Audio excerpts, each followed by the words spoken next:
Hello students, my name is Anamika और मैं आज आपको ऑर्गेनाइजेशन थ्योरी एंड बिहेवियर के बारे में बताऊंगी कि ये होता क्या है, कैसे काम करता है और ये कैसे चीज़ों को मैनेज करता है एक फर्म में, एक ऑर्गेनाइजेशन में। सो पहला है व्हाट इज़ ऑर्गेनाइजेशन। ऑर्गेनाइजेशन होता क्या है?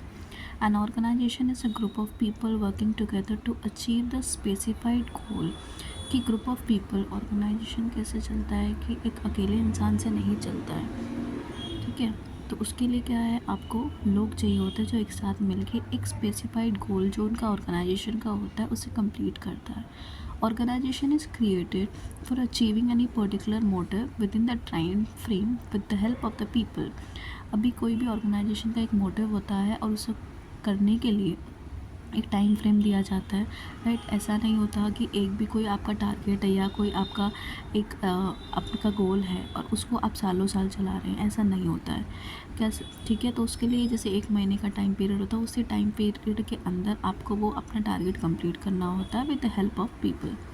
In an organization, the manager plays an important role as he is the one who directs the subordinate who all are working for it. अब जब जो ऑर्गेनाइजेशन में होता है कि ऐसे ही लोग होते हैं कि कोई भी कुछ भी काम कर रहा है, उनको एक डायरेक्ट करने के लिए एक मैनेजर होता है, राइट। मैनेजर जो क्या काम करता है, अपने नीचे वाले लोग जो उनके सबऑर्डिनेट होते हैं, जो उनको डायरेक्ट करता है, ठीक है, कि कैसे काम होना चाहिए, कितने टाइम में होना चाहिए, कैसे होना चाहिए, ठीक है। The functions which the manager perform are planning, organizing, directing and controlling for the smooth functioning of the organization. अब मैनेजर खाली सबॉर्डिनेट को इंस्ट्रक्ट करेगा, खाली ये काम नहीं होता मैनेजर का। मैनेजर अपनी स्ट्रैटेजी प्लान करता है, वो स्ट्रैटेजी प्लान करने के बाद वो कैसे ऑर्गेनाइज होगी, उसके बाद डायरेक्शन देगा, उसके बाद कंट्रोलिंग भी रखेगा, ठीक है। तो सारे फंक्शन मैनेजर के होते हैं। As a business environment is dynamic in nature, it includes different and effective technique and strategy which are followed by the organization and performed by the subordinate. Next आता है हमारा इसमें कॉन्सेप्ट ऑफ ऑर्गेनाइजेशन कि actual में organisation है क्या। What do you mean by organisation. Second है why is the study of organisation needed. कि हम ऐसा तो हो सकता है कि कोई भी एक अपना दुकान बिजनेस खोल के बैठ जाए, कोई भी ऑर्गेनाइजेशन खोल के बैठ जाए और उसको चलाते रहे, लेकिन उसकी स्टडी एक कॉन्सेप्ट है जो हमें करना बहुत ज़रूरी होता है। When are organisation able to serve it purpose और अदरवाइज फेल। कि क्या एक स्ट्रैटेजी या गोल या जो भी आपका टारगेट है, क्या वो कंपनी उसको फुलफ़िल कर रही है। जैसे आजकल की ऑर्गेनाइजेशन है कस्टमर ओरिएंटेड है, राइट। वो उनका टारगेट मेन क्या होता है कि कस्टमर को सेटिस्फाई, अगर कस्टमर सेटिस्फाई रहेगा तो ऑटोमेटिकली प्रॉफिट भी आएगा। कस्टमर सेटिस्फाई क्या रहेगा कि उनकी जो डिमांड है उनके ऊपर उनको काम करना, उनको प्रॉपरली टाइमली सर्विस देना, ठीक है। तो ये उनका मेन टारगेट होता है। फिर है हाउ, कैसे ये ऑर्गेनाइजेशंस फॉर्म्ड होते हैं। Where to find the people who can manage organisation wells. अभी सारी चीज़ें तो हमने देख ली, लेकिन जो ये ऑर्गेनाइजेशन को मैनेज करेगा वो लोग मिलते कहाँ हैं। Who are the people having the ability to create an organisation. कि किसके अंदर काबिलियत होती है कि वो ऑर्गेनाइजेशन फॉर्म कर सके, ऑर्गेनाइजेशन चला सके। As you all know we are individual, हम सारे इंडिविजुअल हैं और हमारे अंदर अलग अलग काबिलियत होती है, एबिलिटी होती है। तो उसको ध्यान में रखते हुए हम जब अपना 11th-12th करते हैं, उसके बाद में जब हम आगे की पढ़ाई करते हैं तो वो कैसा करते हैं कि हमारी जो एबिलिटी है, हमारी जो काबिलियत है, हम उसको ध्यान में रखते हुए, जैसे कि अगर मुझे बैंकिंग कोर्स करना है तो मैं बीकॉम जाऊंगी या BAF के लिए ऑप्ट करूंगी, ठीक है। तो इसी तरीके से अपनी एबिलिटी को ध्यान में रखते हुए ऑर्गेनाइजेशन को क्रिएट करते हैं। अब ऑर्गेनाइजेशन की स्टडी ज़रूरी क्यों है।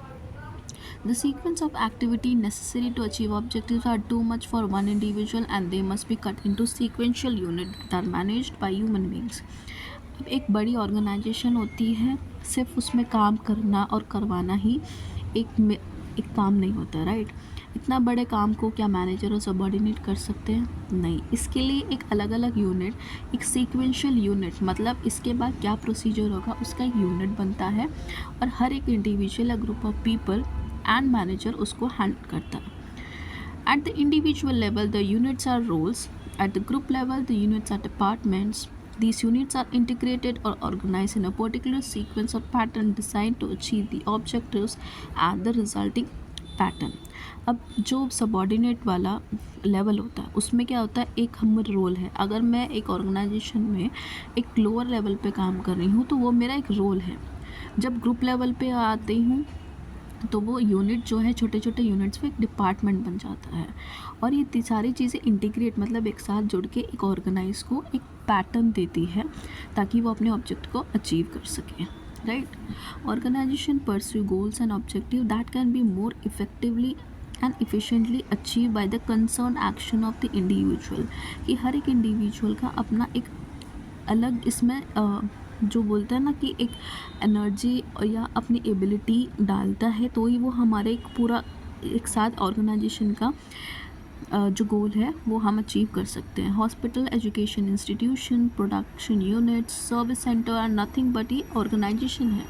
ठीक है. एक सोशल गोल के लिए काम करते हैं, सोशल पीपल के लिए काम करते हैं. तो ये क्या है, सारे ऑर्गेनाइजेशन है. राइट. नेक्स्ट चलते हैं. Where to find people who can manage organisations. अब हमने ऑर्गेनाइजेशन क्या है, ऑर्गेनाइजेशन ज़रूरी क्यों है, ऑर्गेनाइजेशन की स्टडी ज़रूरी क्यों है. अब हम पढ़ेंगे कि कहाँ से हम वो लोग फाइंड आउट करें जो ऑर्गेनाइजेशन मैनेज कर सकते हैं. People who can manage an organization well may be found within an already existing organization. Otherwise, in case of a newly established organization or even in the case of old organization. अब मुझे एक अपना organisation चलाना है. क्या मैं एकदम newly या फ्रेश ज़ीरो लेवल से टॉप लेवल तक क्या सिर्फ नए लोगों को हायर करूँगी? नहीं. कुछ ऐसे डिपार्टमेंट होंगे, कुछ ऐसे यूनिट होंगे जहाँ की मुझे न्यूली फ्रेश लोग चाहिए और कुछ ऐसे डिपार्टमेंट या कुछ ऐसे लाइन ऑफ सेगमेंट होंगे जहाँ पे मुझे एक्सपीरियंस्ड बंदे चाहिए रहेंगे. ठीक है. क्योंकि मेरा बिज़नेस है, मैंने स्टार्ट किया है, मैंने नया स्टार्टअप किया है. तो क्या मैं एक फ्रेशर के लिए मुझे नहीं पता हो कि उसकी एबिलिटी क्या है अभी तक. राइट. तो मैं एक ऐसे बंदे को वो अपनी रिस्पॉन्सिबिलिटी दूंगी जो कि चीज़ें ऑलरेडी हैंडल कर रहा है. तो ये कहाँ मिलेगा कि ऑलरेडी एग्जिस्टिंग मतलब कि ऑर्गेनाइजेशन बाकी सारी कंपनीज़ में ऑलरेडी काम कर रहे हैं. राइट. वहाँ से हम उनको ले सकते हैं. या तो फिर अप्रोप्रिएट पीपल कहाँ मिलेंगे आउटसाइड से कि हम एक एडवर्टीज़मेंट करेंगे कि भाई ये ऑर्गेनाइजेशन खुली है, यहाँ पे ये पोजीशन के लिए ये सैलरी पैकेज है. तो क्या वो लोग ओल्ड ऑर्गेनाइजेशन से नए ऑर्गेनाइजेशन से हमें मिल सकते हैं. People who are already within organisation can be further develop of higher responsibility through development programme. अब क्या है, जैसे कि मान लो देखो आपको इंटरनल जो रहता है प्रमोशन होता है. ठीक है. अब जो ऑलरेडी काम कर रहा है ऑर्गेनाइजेशन में उसको पता है कि यहाँ पे कैसे काम किया जाता है, क्या रूल्स एंड रेगुलेशन होते हैं. अब मुझे पता है कि अगर मैं इसको यहाँ से ट्रेनिंग दूंगी या दूंगा तो वो क्या करेगा कि उसको थोड़ी सी और डेवलपमेंट प्रोग्राम ये ट्रेनिंग देके वो और चीज़ों को ईजिली हैंडल कर सकता है क्योंकि वो ऑलरेडी फेमिलियर है उस एनवायरनमेंट से. ऑन द जॉब ट्रेनिंग दे सकते हैं, करियर प्लानिंग देख सकते हैं. Appropriate people from outside can be identify position at various levels through proper recruitment and selection policy and procedure. Next चलते हैं मीनिंग ऑफ मैनेजमेंट. अभी सारी तो हमने ऑर्गेनाइजेशन के बारे में पता है. अभी मैनेजमेंट करने के लिए भी तो लोग चाहिए. तो हम कुछ जो हमारे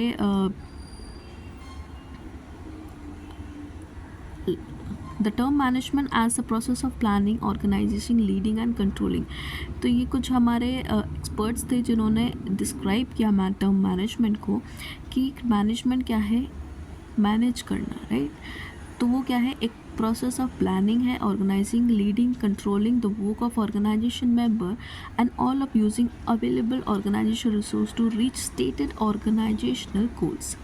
Kimball states that management may be broadly defined as the art of applying the economic principles that underlie the control of men and material in the enterprise under consideration. इसका मतलब क्या है कि इन लोगों ने बोला है कि मैनेजमेंट जो है ये क्या है, इन चीज़ों का एक प्रोसेस है जो कि क्या करता है, ऑर्गेनाइजेशन में जो अवेलेबल रिसोर्स हैं और जो तुम्हारे पास लोग हैं उनके साथ मिलकर आप ऑर्गेनाइजेशन का एक परफेक्ट जो गोल है, जो स्ट्रैटेजी है वो आप अचीव कर सकते हैं. राइट. नेक्स्ट. अब मैनेजमेंट पढ़ लिया. अब इसमें भी लेवल होते हैं. राइट.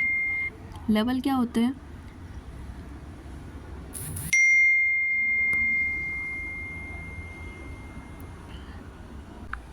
अब होता है लेवल ऑफ मैनेजमेंट। अब अलग अलग लेवल पे अलग अलग लोग अलग अलग मैनेजमेंट करते हैं, right. In order to coordinate various activity in an organization, various level of management are created. कि हर लेवल पे ज़रूरी नहीं कि एक टॉप लेवल का मैनेजर जो है वो तीनों लेवल को मैनेज कर सके, right. It is not possible for him. तो वो क्या करता है कि जैसे मान लो 3 लेवल होते हैं, उस लेवल के अंदर भी बहुत सारे डिपार्टमेंट होते हैं जो वो लोग मैनेज करते हैं। फर्स्ट लेवल जो क्या है हमारा, वो है top level management. Top level management, middle level management, supervisory और जूनियर लेवल मैनेजमेंट, ये 3 तरीके के लेवल होते हैं। फर्स्ट वन हम पढ़ते हैं। टॉप लेवल में कौन होते हैं? Board of directors, chairperson, managing director, general manager of functional area like production, marketing, finance and human resource management.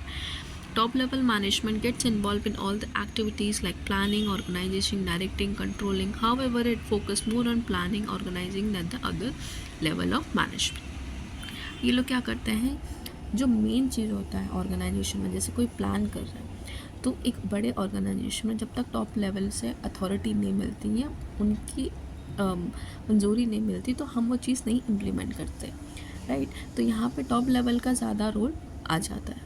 Second, marketing. कुछ भी हम प्रोडक्ट इंट्रोड्यूस कर रहे हैं मार्केट में, तो जब तक हमें टॉप मैनेजर से या टॉप लेवल से वो अथॉरिटी या एग्री नहीं होते वो लोग, तो हम वो नहीं कर सकते, राइट। फाइनेंस की तो सबसे बड़ी बात है कि एक भी रुपये का हम इधर से उधर नहीं कर सकते जब तक कि टॉप लेवल से हमें अप्रूवल नहीं आ जाता। ह्यूमन रिसोर्स किसी को भी हम लोग ला के ऑर्गेनाइजेशन में नहीं ला सकते जब तक कि अप्रूवल नहीं है। तो ये सारी चीज़ें होती हैं टॉप लेवल की। अब आता है मिडिल लेवल। टॉप लेवल का तो ये काम हो गया, सिर्फ वो अप्रूवल देता है, उसके नॉलेज में वो इन्फॉर्मेशन होनी चाहिए जो हम नीचे लेवल पे जाएंगे। उसके बाद आता है मिडिल लेवल। मिडिल लेवल क्या होता है? Act of guidance of top level to accomplish the objective of organization. The prime concern of middle level management is to carry out organization function in more detail in order to keep top management free from doing planning level activities. अब हमने पढ़ा कि top level के क्या है, वो सिर्फ approval देता है और मीटिंग्स कंडक्ट करता है, स्ट्रैटेजी बनाता है और टारगेट सेट करता है। अब वो सारी चीज़ें हो गई, लेकिन उसको इम्प्लीमेंट कौन करेगा? Middle level. मिडिल लेवल से वो मिडिल लेवल के पास वो इन्फॉर्मेशन आती है। अब मिडिल लेवल क्या करता है कि सारी जो डिपार्टमेंट है, सारे जो मैनेजर्स हैं उनके अंडर, वो उनको डायरेक्शन देता है कि ये भैया टॉप लेवल से ये डायरेक्शन है, ये हमें फॉलो करना है, इस तरीके से होगा, ऐसे काम करना है। तो ये काम होता है मिडिल लेवल का। अब वो मिडिल लेवल का काम है सिर्फ अथॉरिटी, मतलब जो है इंस्ट्रक्शन देना, ठीक है, इंस्ट्रक्शन देना। अब इंस्ट्रक्शन देगा किसको? अब आता है सुपरवाइजरी और जूनियर लेवल। प्लानिंग आया टॉप लेवल से, फिर उन्होंने बोला भैया ये काम होना चाहिए, मिडिल लेवल के पास आया, मिडिल लेवल ने बोला ठीक है हम इसको आगे इंस्ट्रक्ट करेंगे, और जो एक्चुअल में काम करने, जो ज़ीरो लेवल पे, ग्राउंड लेवल पे जो लोग काम करते हैं उनको कहते हैं हम सुपरवाइजरी और junior level management. At supervisory junior level management, there is more requirement of technical skills than conceptual skills or human skills. यहाँ पे इनका जो काम होता है वो इन्वॉल्वमेंट, प्लानिंग में, ये सब में नहीं होता। जो भी इंस्ट्रक्शंस टॉप लेवल पे से आते हैं या मिडिल लेवल से आते हैं, ये इनका काम होता है सिर्फ और सिर्फ फॉलो करना। Thank you so much. तो इतना ही था आज के लिए ऑर्गेनाइजेशन थ्योरी में। आगे हम पढ़ेंगे नेक्स्ट वीडियो में। Thank you so much.